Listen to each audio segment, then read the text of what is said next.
Welcome. I'm your host, Stefano, and this is When Leaders Talk, a podcast about leadership and, most importantly, about leaders.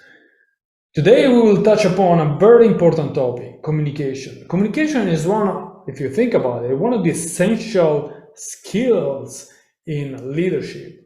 You can be a very strong leader, you can have the best vision, but if you're not able to communicate this vision, if you're not able to talk to your people and listen to them as well, well, probably your efficiency as leadership, as a leader, will decrease. And we will talk about this with Carolina Perez Sanz. Carolina is right now, she's a relationship coach, so she's a fellow colleague of mine, but she also has a PhD in linguistics.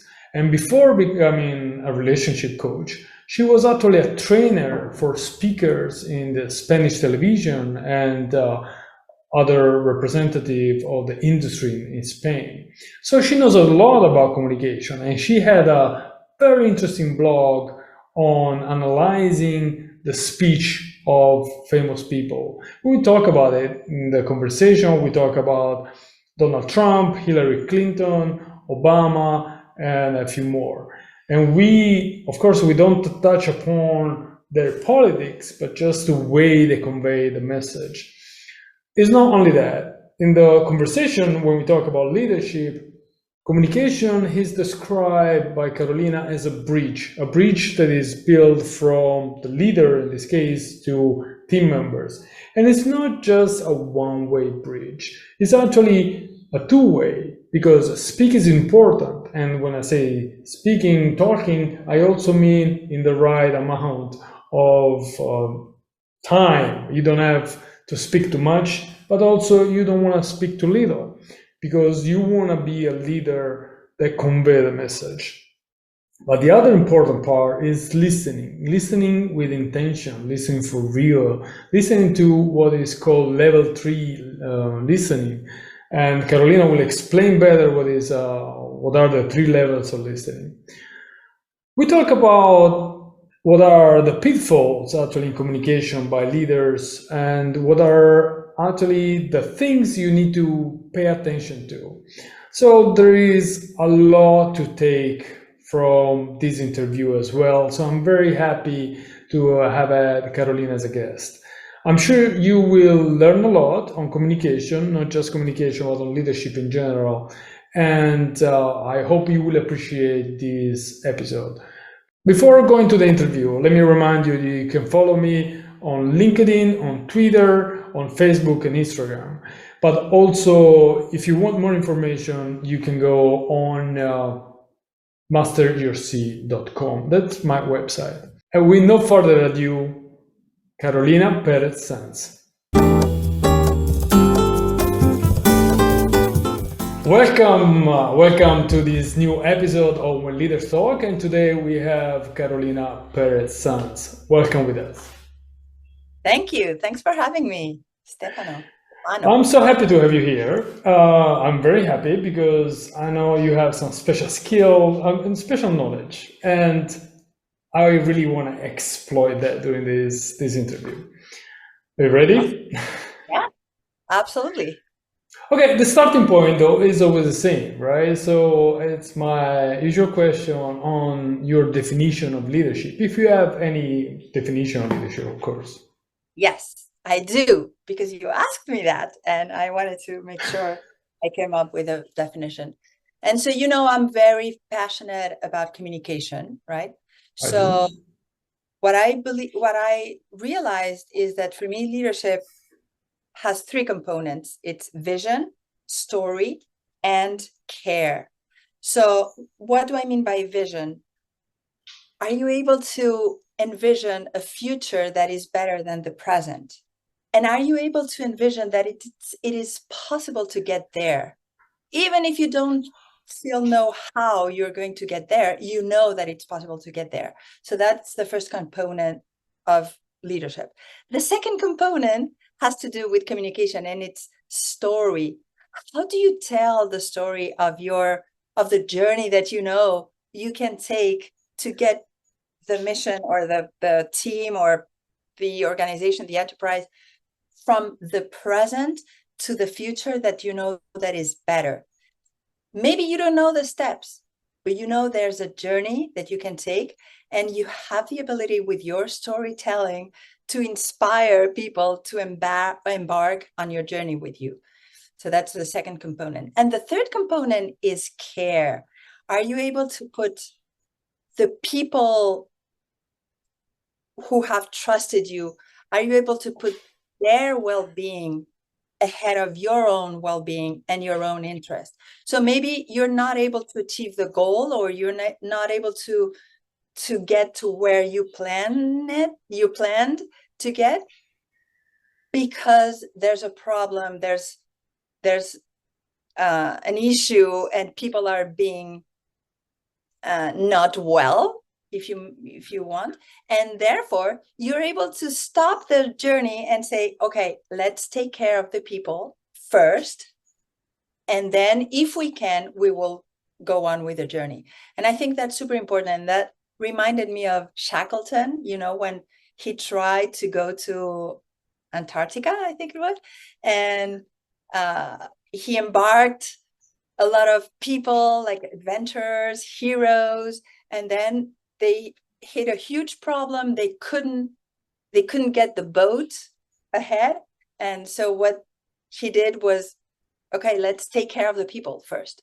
Like, forget about the objective. Like, I want to take all these men alive back home.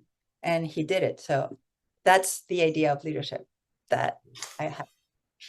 So at the end of the day, taking care of the people would take priority over your vision or your goal.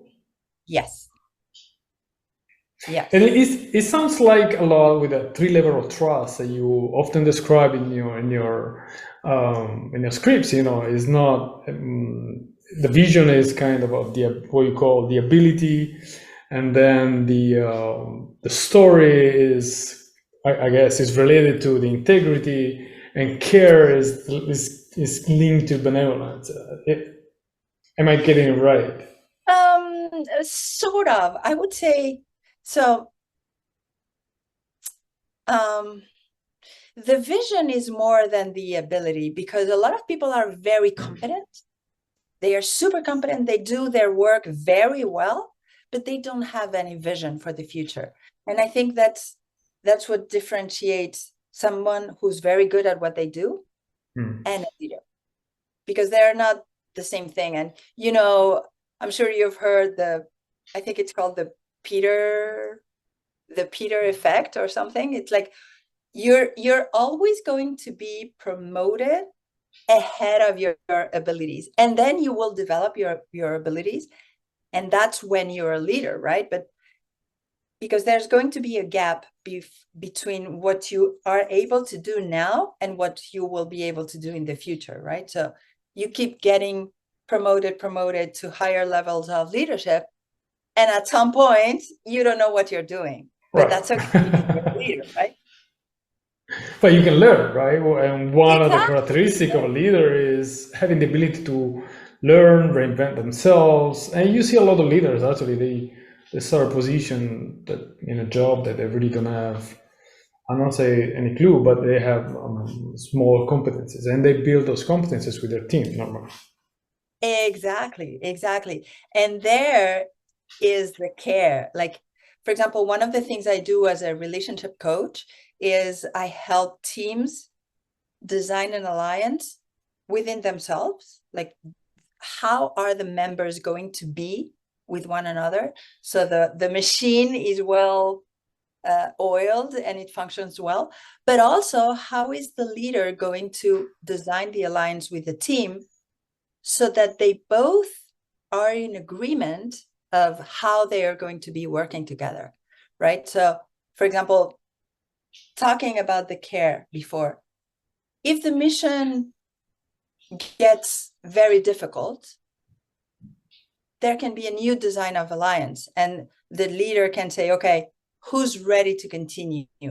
And if you're not ready, that's okay. You can leave the team for a bit and then you will come back, right? Or because there may be people who can say, oh, I don't care. I don't care about my well-being right now because I care about the mission and the vision and I want to get there, even if I end burnt out or something. Right. And so that's a very nuanced aspect of leadership that I think is very important. And sometimes, or most of the times, I think it's missing from the leader team connection or relationship. Okay, and going back to the first characteristic you mentioned was the vision, in this in your definition of leadership. How a leader should communicate actually, their vision to team members? What is the skills that you need to have to be effective in that and have the team members on board? Exactly. Yeah. Great question, because that's number two, like the story. You have to tell a story that gets people enthused with your vision. Because a lot of times, I mean, I don't know, but I was going to say a lot of times the vision is only the numbers. For example, I've worked with a lot of sales leaders and it's, oh, we have to hit this number. Well, that doesn't sound very inspiring, right? It's like, oh, okay, your vision is only a number. What will it do for us? So maybe oh, sorry, you're going to ask. No. It sounds more like a goal than a vision. I would define the vision more like, the company has to be number one in the sector in 3 years. So it's something more constructed. It's not just, I want 1 million of revenues in 1 year. Yeah, but there are team leaders who communicate that, because maybe sometimes people are shy about dreaming, right? And so for example, one of the things I do as a relationship coach with teams is we talk about the dreams, with the high dream of the team. Where do they envision themselves going in the future? What are the possibilities? And maybe the possibilities are crazy, but who cares?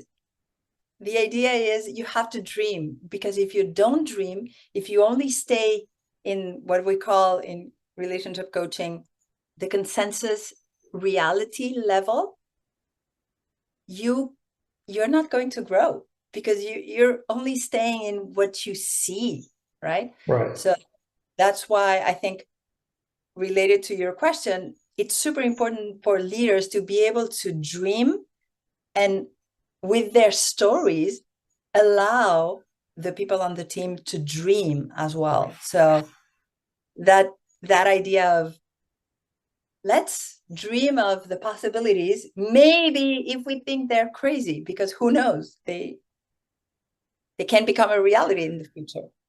So yeah, I like what you say, when you say that allowing the team members to dream themselves, and that's a way to have really a very well functioning team, actually, because you share your vision and your vision is shared by others, so it's rowing in the same direction, right?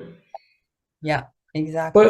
But sometimes having a vision is not enough. Even if you're a dreamer, it might be not enough. So exactly. Yeah, it's not enough, because then you have to land the vision. Right. How do you land the vision? How do you really? You want to go there and say, okay, team, I want to share my vision with you, and I want you to be with me. What are the skills that you will use as a leader, or suggest that you're a coach? So I'm sure you talk about this with leaders.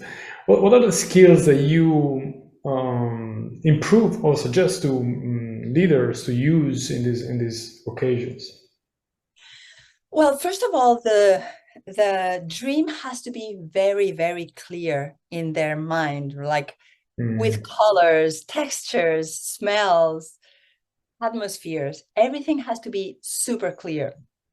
And then they have to be able to express that in terms that the team members are not going to be freaked out by. Like, I dream of the peak of a mountain, and tech guys are like, what are you talking about? A peak of a mountain? Yeah.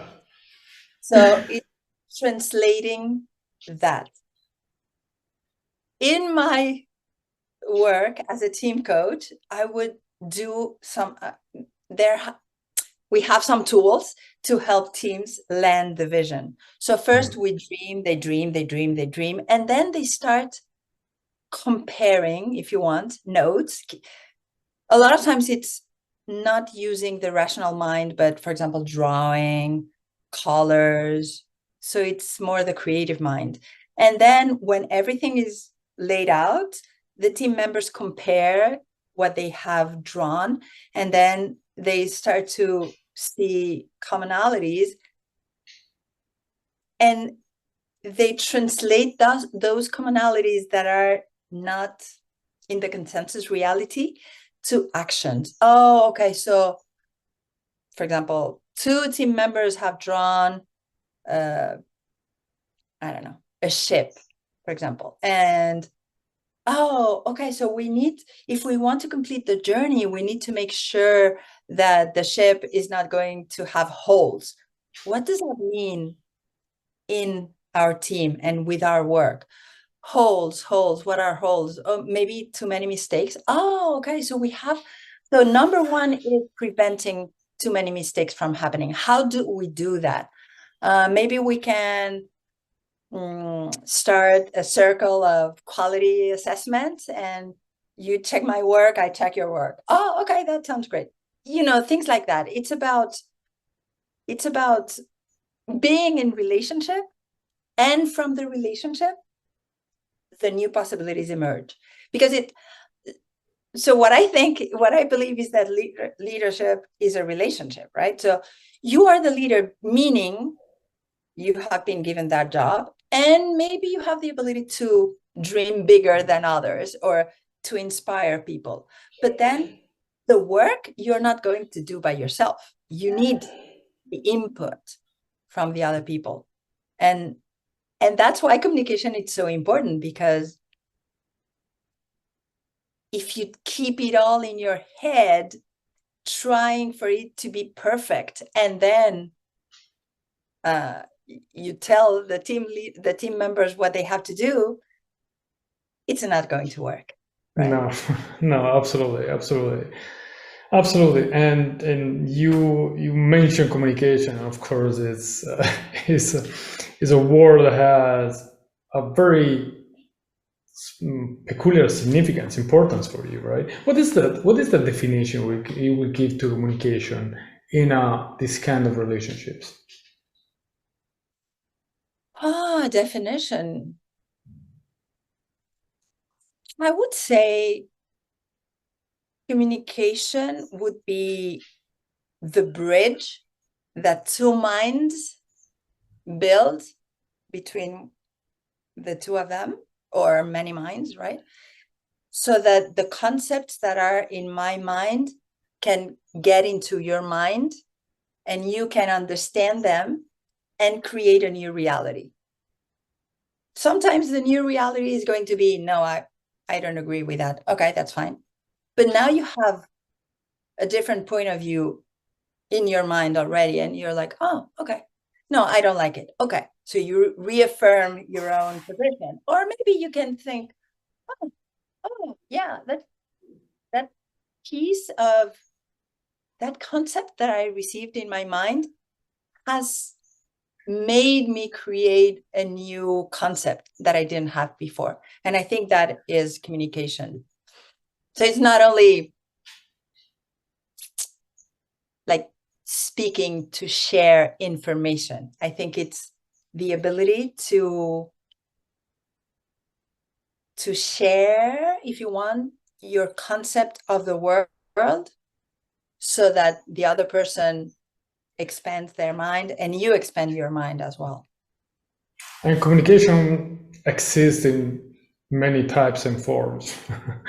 which is the most effective communication style that you can, I mean, you have studied a lot of people, how they communicate and what were their shortfalls in communication or actually their strength. So what is the communication style that for you works the best, especially in of course, since we're talking about leadership in a environment where there is a leader and a team. What do you mean communication style exactly? Oh, well, a lot of things, actually, and I wanna be more precise. What I mean is, first, the type of communication. Some people prefer to write or to communicate orally or other way with SMS or WhatsApp or whatever. Other people, and this is the first one. The second one is also, what should I use in this communication? What is the skills, once again, the attention I had to put in this communication to be effective? That is so huge of a question. I know. Okay, we can narrow it down a little bit. I'll try to respond. So first of all, I think authenticity is absolutely key, because humans are lie detectors in motion, right? So we are able to catch inauthenticity. So if somebody is being misleading or they're hiding their true self, we can't put our finger on it, but we sense something is off. So if a leader, for example, I worked with a team and a leader one time, and this leader was extremely strategic. He was calculating his words all the time. So he was listening to everybody speak, and then he spoke last, and he knew exactly what to say so his words would land well. I think that's a mistake. Oh, okay. Because that was unexpected. Yes, I know.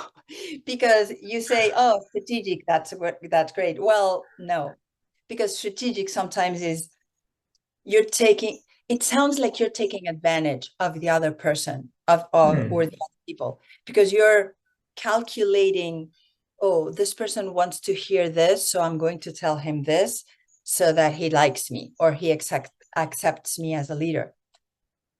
And I think that's the mistake. On the other hand, if you're very authentic, you can make a lot of mistakes as well. Like you can say inappropriate things, but people will trust you more in the end, because they'll say, okay, this person is a mess, but at least I know I can trust them because they are authentic. And I don't mean, for example, with authenticity, I don't mean to be rude. There are a lot of people who say, oh no, I just speak the truth, and I'm so authentic, and I tell you as I see it. Well, okay, good luck. Yeah, I guess it could be a little bit too much. Yes, that would be too much. So there's a balance. And related to that balance, and you asked me what is effective. I mean, I am totally in love with nonviolent communication. I don't know if you're familiar with that process, nonviolent communication. Well, please specify. I mean, I'm sure that. Yeah. So it's about expressing your needs as your needs. Like, I have this need, and I ask you, will you be able to help me meet my needs?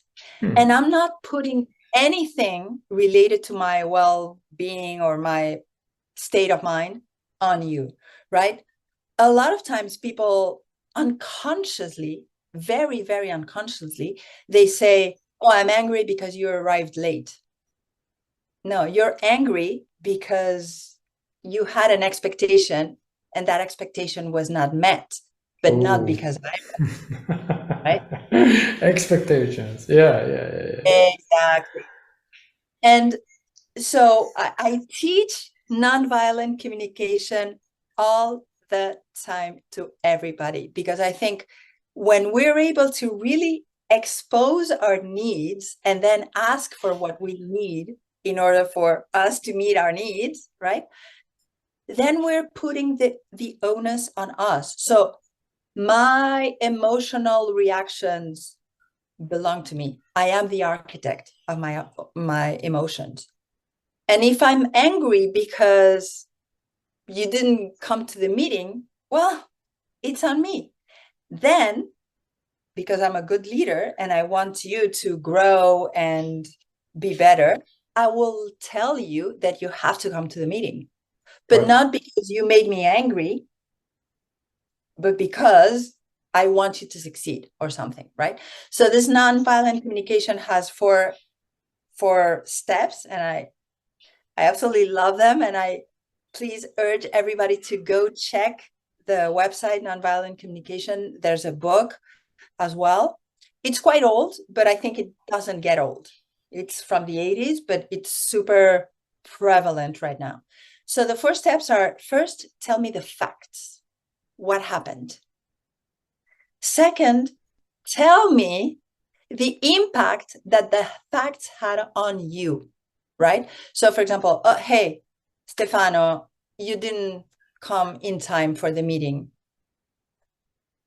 I was angry. But I was angry. It's on me. It's not because you didn't come to the meeting. It's because I created this anger inside of me, right? But the facts had this impact on me. And then I express my needs. That's the third step. I need to know, or I need all my team members to come in time to the meetings, or to come to the meetings, because, I'm sorry. I gotta go. That's okay. I want all the team members to be in the meeting because I need to, I don't know, not to repeat things 3 times, or I need everybody's input at the same time. Right? Those are my needs. And then I make the request. So please, Stefano, will you be in the meeting next time? That will help me a lot, for example, right? So I talk about me and I ask you to help me, please help me, right?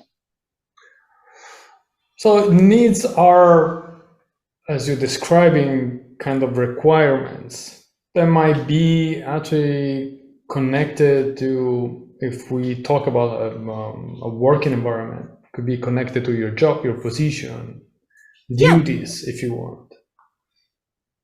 Okay, what I see is art because I know myself. I know what you're talking about because I'm working on it. But the hard part is to disconnect my anger from you being late or not showing up. Because of Exactly. course, the anger, you're right, the anger is on me, is my expectations, as you say. Nonetheless, if you know that you had to be in time and come to the meeting, it's hard to control the expectations, right?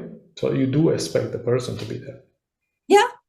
And that's why you say you didn't come to the meeting and I was angry. The impact is that I was angry. But the anger appeared because my needs weren't met, not because you did something wrong. And that's the beauty of nonviolent communication, because it creates togetherness. It doesn't create confrontation. If I say to you, you didn't come to the meeting and you made me very angry because you needed to be in the meeting and you weren't there, and that's why I'm so angry. That creates confrontation. And so how is the confrontation being solved at the end? If instead I say, hey, this is what happened in me, my needs of all the team members to be in the meeting weren't met, you can help me meet my needs by being in the meeting next time, that's a different, that's I'm embarking you in my team so that you help me, right? And I think that's so much effective, because the other way is I am the commander and I'm grounding you because you didn't obey me. And that's not good. Yeah. I know what you're talking about. And the good thing is that now there is much more awareness, and actually there are a lot of tools to even control the anger and reduce those expectations, the impact of expectation on us. Meditation can be surely one way. And actually, it's what I'm doing, trying to, as you say, understand that it's anger is something that comes from me and not from you. Still, I'm not happy. I'm not extremely happy because you didn't show up, or you didn't come, or you were late. And yet, I can tell you, I can express my disappointment in a very, as you say, non-violent way, and even without having been angry before. And that's, I'm sorry. And that's. I think this could be one of the goals for all leaders, right? Because I guess for everyone, actually, managing expectation is a very difficult job. Yeah. And so the author of Nonviolent Communication says our needs are our life in action. So we live by meeting our needs, right? Yeah. So one thing is to meet my needs, and another thing is to expect others to help me meet my needs if I haven't told them, right? And that's where managing expectations also has a role, because if you tell people before the meeting, if you tell your team members, hey, this meeting is super important and I want everybody please to be on the meeting. Does any of you have any issue with the timing, or does anyone know that they're not going to be able to make the meeting? Right? You do it ahead of time, because now you're asking people, hey, help me meet my needs, right? So, well, that's very interesting. And but let's stay a little bit in the communication. And actually, I wonder, you have, as we said, a great experience in this field. What are the shortfalls that you have noticed in leaders? The most common problems they have in communicating? They don't speak enough. They don't speak enough. That's what I see most often, because people are afraid to rough or to create friction with others, right? Mm-hmm. With their team members or peers or things. And people bite their tongues a lot. And I think that's a huge pitfall. It's very dangerous, because then you're not building your presence, and also you're not showing everybody who you are. And so it's very difficult to communicate a vision and to tell the story of a vision and to communicate care if you're directly not speaking. So I would say that. And I think it comes hand in hand, speaking too much. So you were reading my mind, because I was thinking, okay, but there is a borderline. I mean, otherwise you talk too much, and there is no space for anyone else.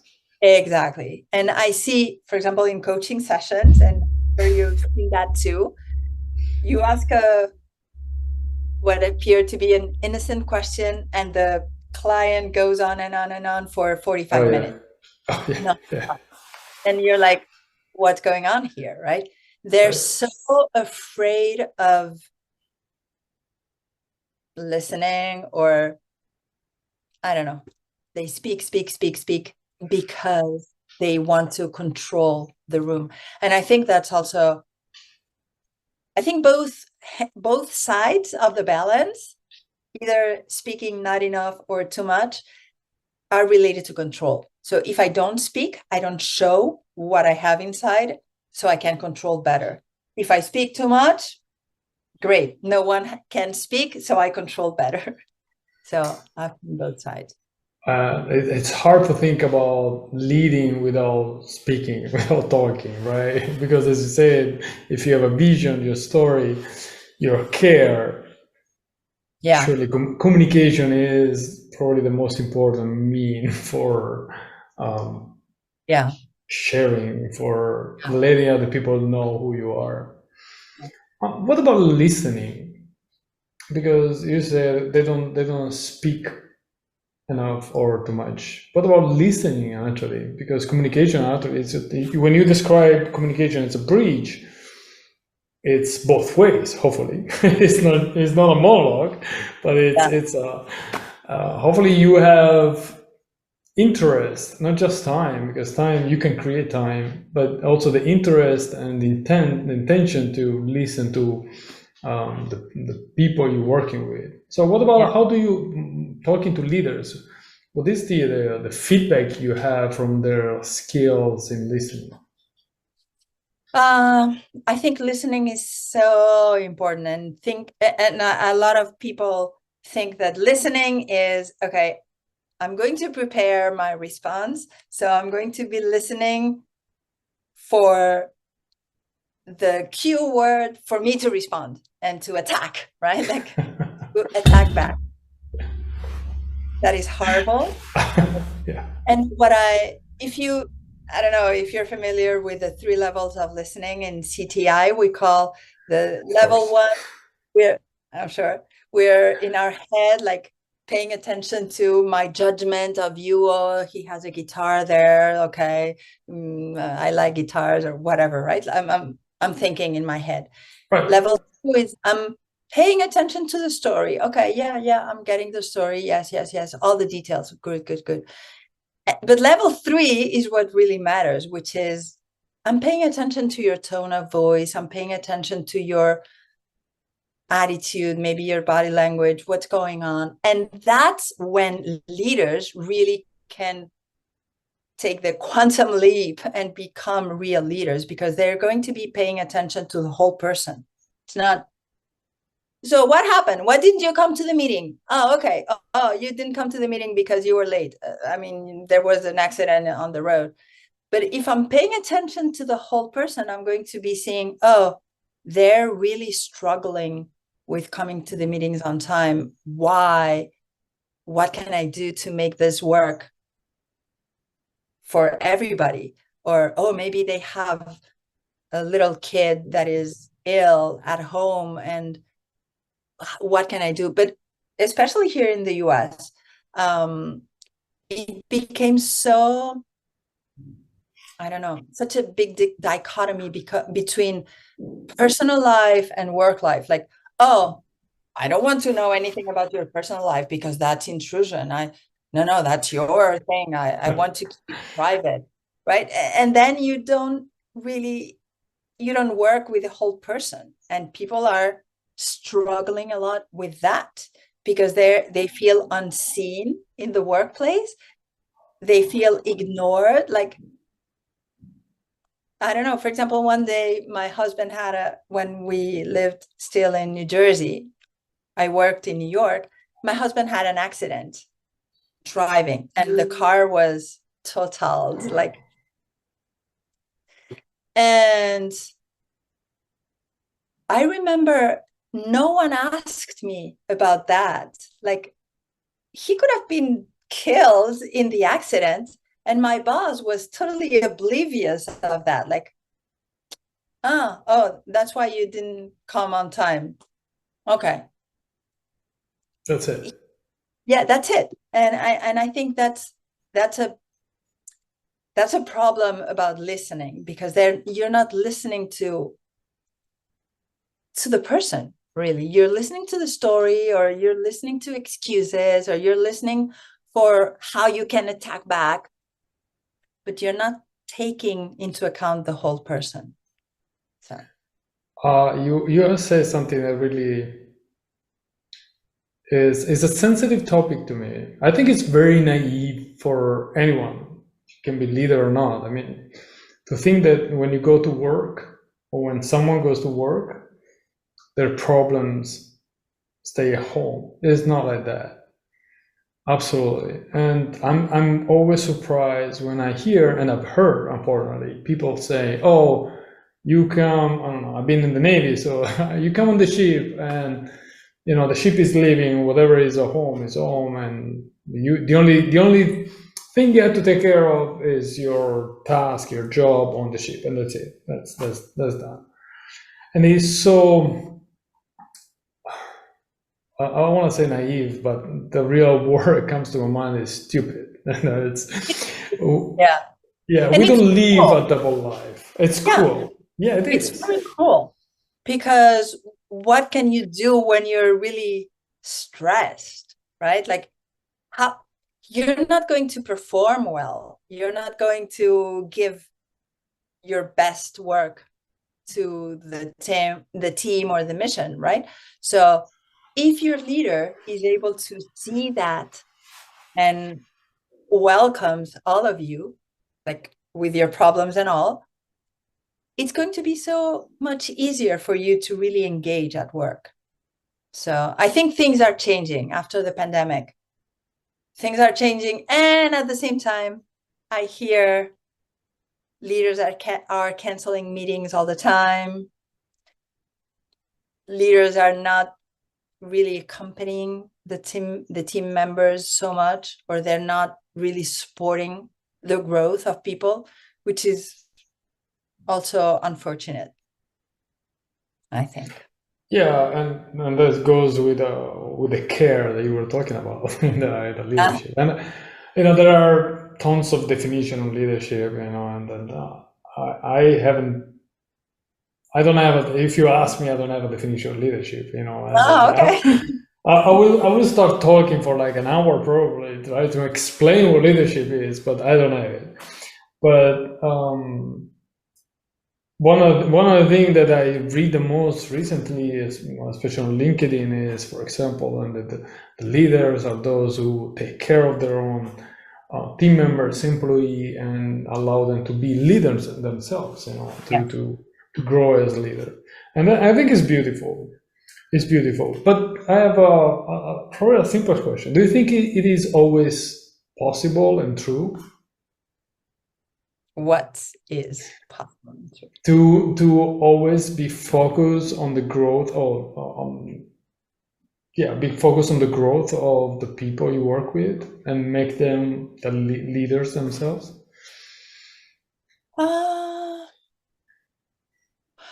I imagine that depends on your level of leadership. So it's not the same if you're the leader of a sales team, for example, or if you're the leader of an executive team, or if you're a manager of a project. I guess those are different.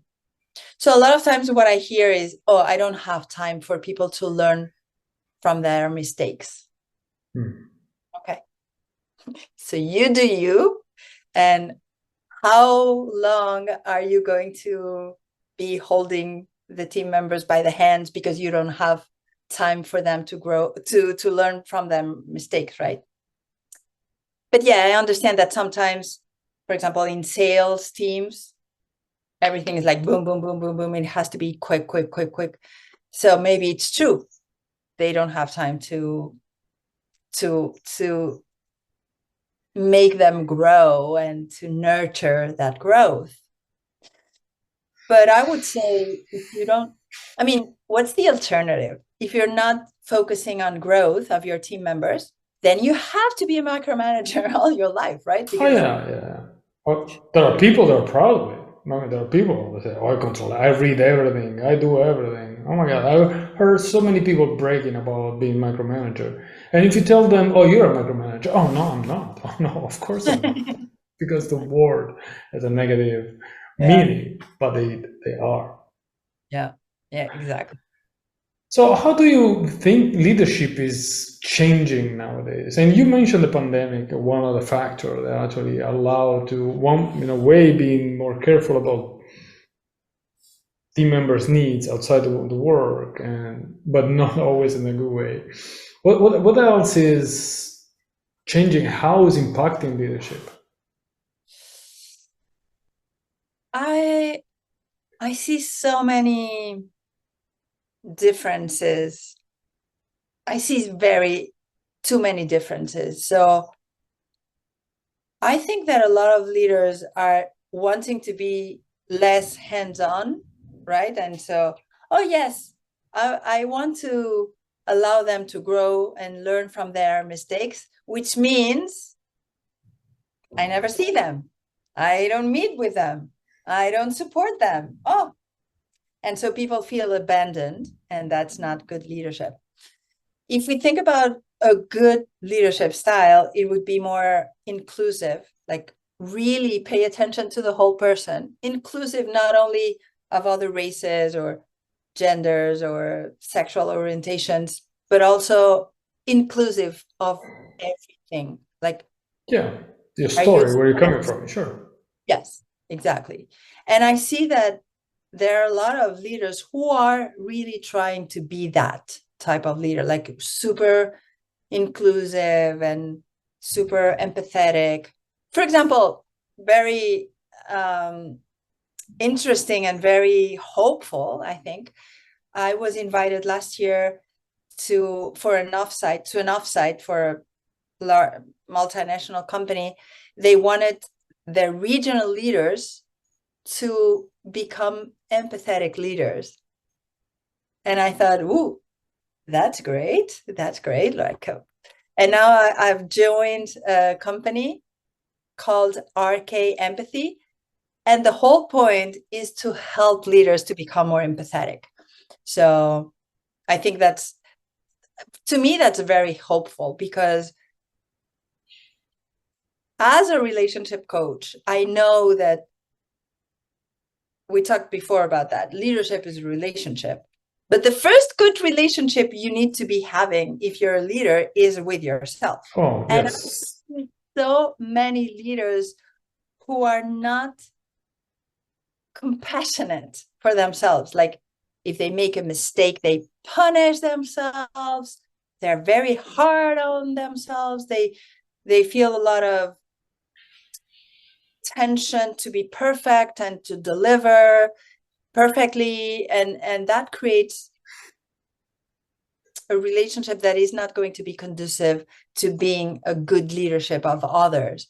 So I think empathy is like a key aspect of leadership that needs to be really taken into account nowadays.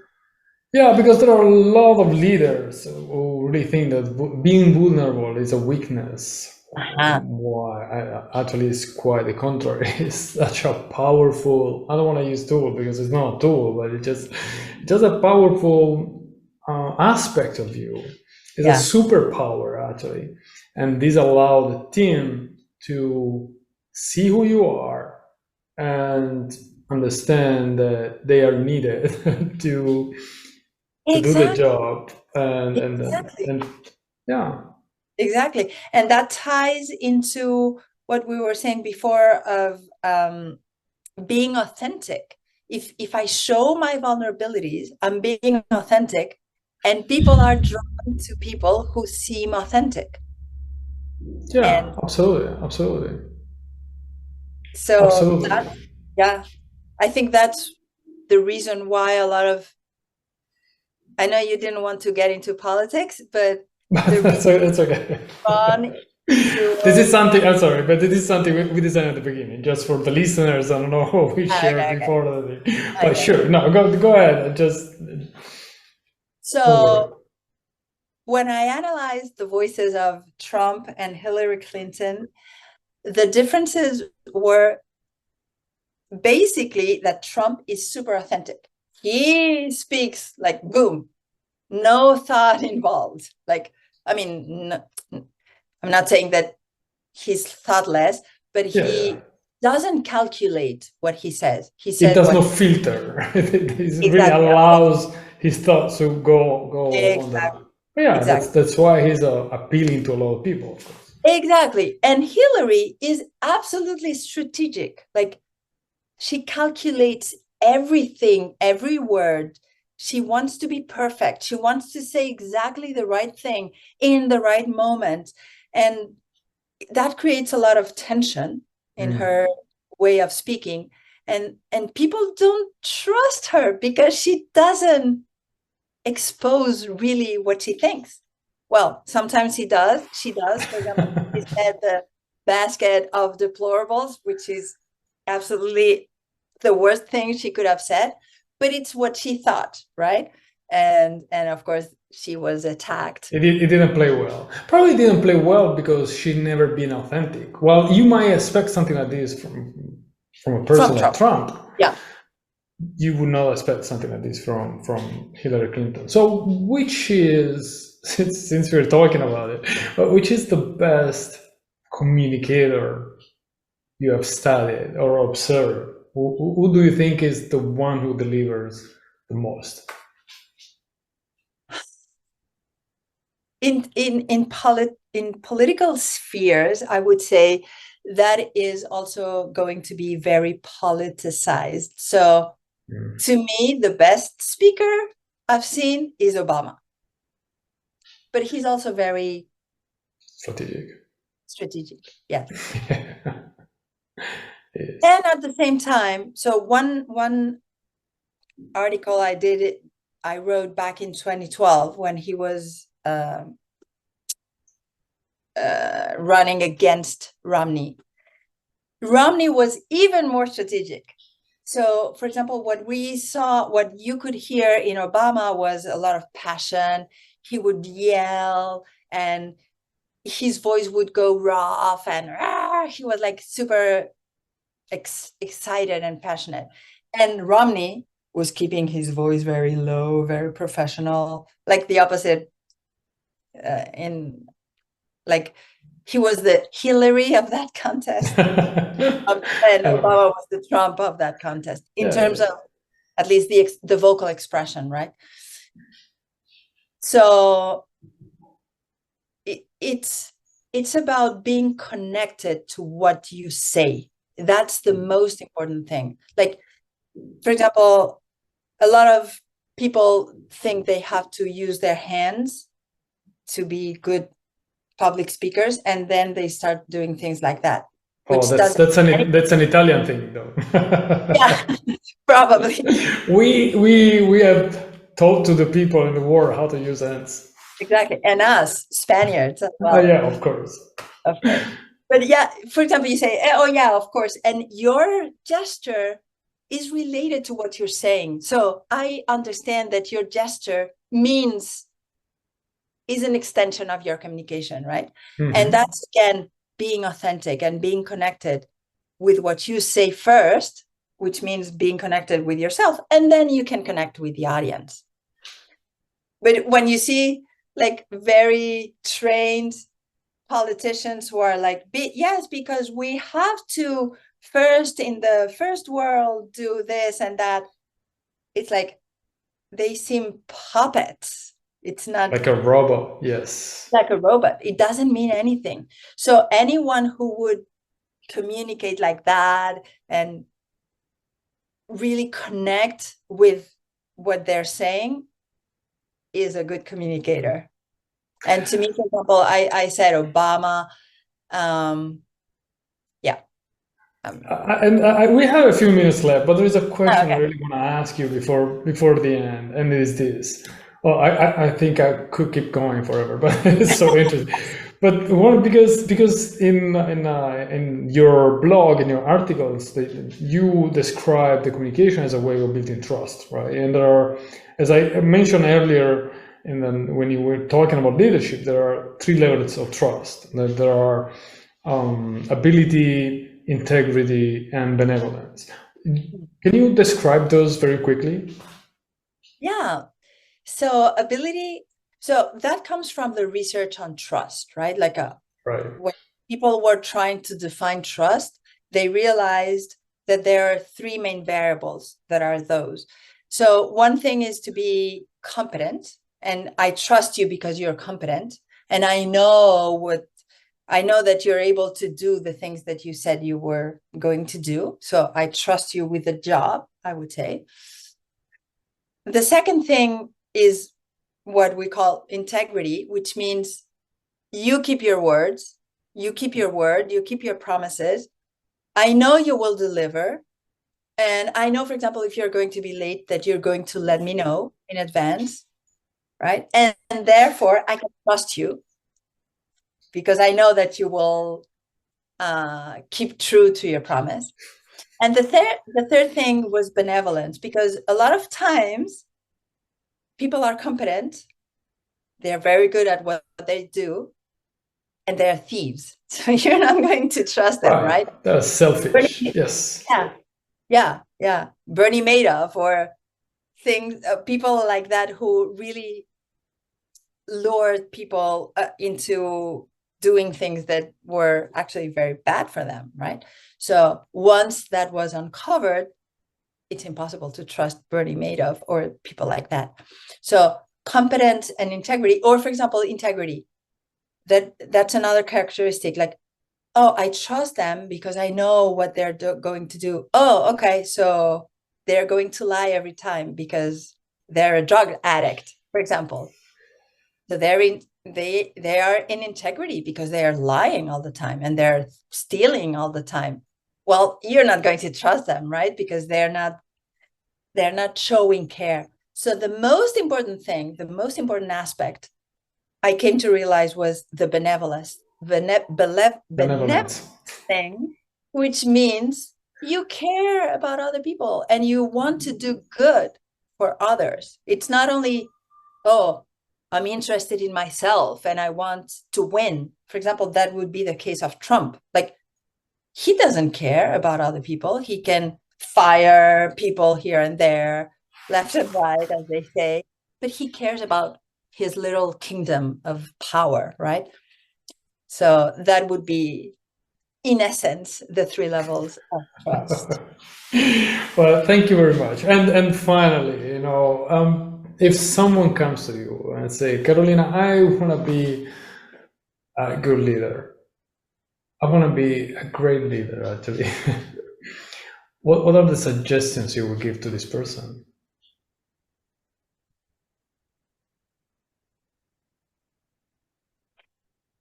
It would be like a lot of suggestions, but maybe if I had to give them one suggestion, it would be what you said before: meditate. I send all my clients to meditation courses. Yeah, I think it's super important to meditate in order to create the right conditions in yourself to be in right relationship with the world. So, because as I always say, self acceptance is the first. Actually, self knowledge and self acceptance is really the first part. It's the beginning of your journey as a leader. But even as a leader to a personal level, if you want to take charge of your life, because it means knowing a lot about who you are. It means knowing your weaknesses, strength, your vision, your values, your story. And that's a lot. That's really a lot. And also accepting who you are. And accepting doesn't mean that you refuse to improve. It just means that exactly. that what are the areas that you need to work on, and you go and work on. But it's not like, oh my God, I would never be a person. You keep moving, you keep going. Exactly. And as I tell everybody, acceptance means you look your truth in the eye. It's not, oh, if I stop being a perfectionist, I'm never going to be a good leader, because a lot of people think that, right? Like, oh, I need to be a perfectionist because otherwise I'm not going to be a good leader. No, you have to face the truth in the eye, to look it in the eye and say, being a perfectionist is making me feel miserable and make everybody around me feel miserable. So I am a perfectionist, and something has to change, right? So that's the self-acceptance. Not saying, no, I'm not a micromanager, as you were saying before. As we said. All right, Carolina, thank you very much for such an interesting conversation. As I said, I will My pleasure. keep going. Anytime. Yeah. All right, thank you again. Thank you. Thank you.